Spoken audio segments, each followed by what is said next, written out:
साहब बहुत शुक्रिया प्रोग्राम के लिए आपने वक्त निकाला। ये जो कमी हमने गुज़िश्ता 2-3 रोज़ में देखी, बड़ी रिकॉर्ड कमी थी, आज थोड़ा रिकवर किया मार्केट ने, तो आगे किस जानिब जा रही है फरीद साहब market? Thank you very much ji. देखिए मार्केट थोड़ी ओवरबॉट चली गई थी और ख़ासतौर पे जब मार्केट 30 जून और 31 दिसंबर को ओवरबॉट होती है तो जो फाइनेंस प्रोवाइड करने वाले लोग होते हैं वो इस वाली घबराहट को ज़रूर इस्तेमाल करते हैं। हमने ये बहुत सालों से देखा है।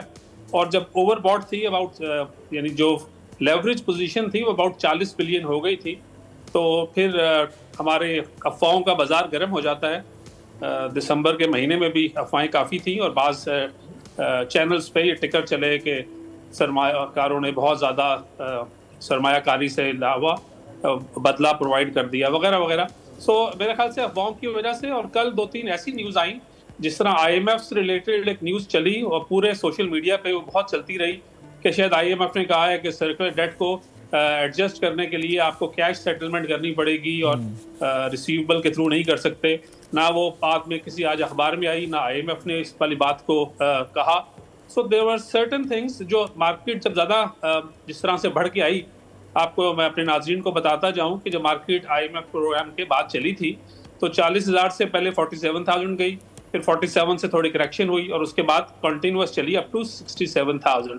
तो ये करेक्शन तो ड्यू थी, लेकिन हाँ कल थोड़ी प्रोनाउंस ज़्यादा हो गई बिकॉज आपको पता है कि हम एज अ नेशन थोड़े जज्बाती और सेंटिमेंटलिस्ट लोग हैं। हम जब तेज़ी में आते हैं तो सबको लेना होता है, चाहे वो रिटेल इन्वेस्टर हो, चाहे हाई नेटवर्थ हो, चाहे वो म्यूचुअल फंड का फंड मैनेजर हो, या सबको लेना होता है और सबको बेचना होता है। तो एटलीस्ट जो कल वाला था जिसने कल बहुत लोगों को डिस्टर्ब किया, उसकी वजह लेवरेज थी और बहाना बन गया पॉलिटिक्स का। तो जो पॉलिटिकल जो नॉइस दोबारा से क्रिएट हुई उसने भी थोड़ा रोल प्ले किया इस डिक्लाइन पे। लेकिन आज लोगों को दोबारा से हुआ कि कल और आज में कोई खास चेंज तो नहीं था, बट रिजल्ट सीजन अब 31 दिसंबर करीब आ गया और कल से ऑनवर्ड जो कल जो बाय करेगा उसको सेटल करना पड़ेगा, यानी पेमेंट करनी पड़ेगी 2024 में। यानी जो कल हमारा तो T+2 होता है और कल के बाद छुट्टियां हैं 2-3, तो ये जनवरी की अब जो कल बाय करेगा उसको जनवरी में पेमेंट करनी है। तो हम ये एक्सपेक्ट कर रहे थे कि कल से तेजी होगी, लेकिन अल्लाह का शुक्र है और हम काफी बड़ी तेजी एक्सपेक्ट कर रहे थे और कर रहे हैं।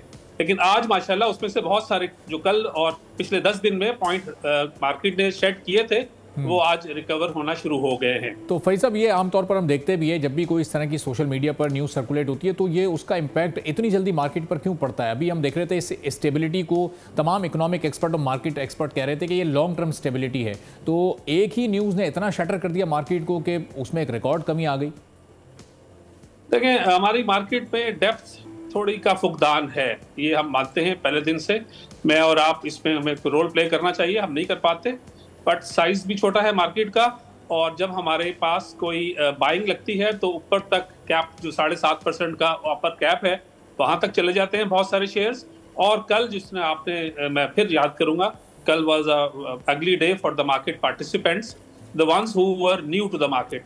लेकिन कोई ऐसी बात नहीं थी जिसकी वजह से इतने ज्यादा लोग इमोशनल होते जो कल हुए थे। आपकी बात से मैं इत्तेफाक करूंगा कि ऐसी कोई आखिरत नहीं आ गई थी जिसकी वजह से मार्केट का कल जो हशर किया वो होता।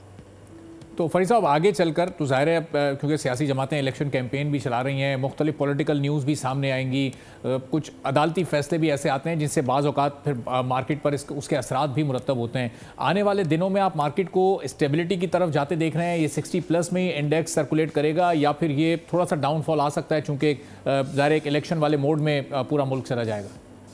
देखें जब पिछले 7-8 दिन पहले जब ये थोड़ी करेक्शन मोड में गई मार्केट और इसने अपने आप को तकरीबन 10% करेक्ट किया, तो उसमें जो न्यूज़ फ्लो थी वो पॉलिटिकली थी जो थोड़ी सी नेगेटिव हुई।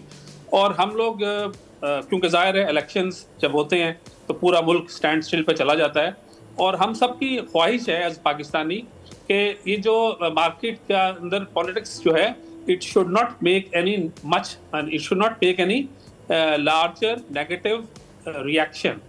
तो मेरा नहीं ख्याल कि कोई डिफरेंस ऐसा नहीं, जो भी पॉलिटिकल पार्टी इन ऑफिस आएगी वो कोई बहुत ज़्यादा चेंज कर देगी सिनेरियो को।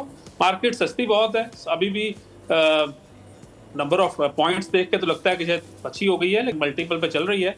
और इंटरेस्ट रेट्स जैसे ही गिरना शुरू होंगे, जिसकी उम्मीद हो चुकी है, लेकिन सिर्फ इस केयर टेकर गवर्नमेंट ने, क्योंकि गैस की प्राइसेस बढ़ाई हैं, एक्सेल वेट को इसने किया है एडजस्ट, इसकी वजह से इन्फ्लेशन कंट्रोल नहीं हुई और उसकी वजह से थोड़ा सा जो ऑप्टिमिज्म बहुत ज्यादा हो गया था वो थोड़ा सा टेपर ऑफ हुआ है।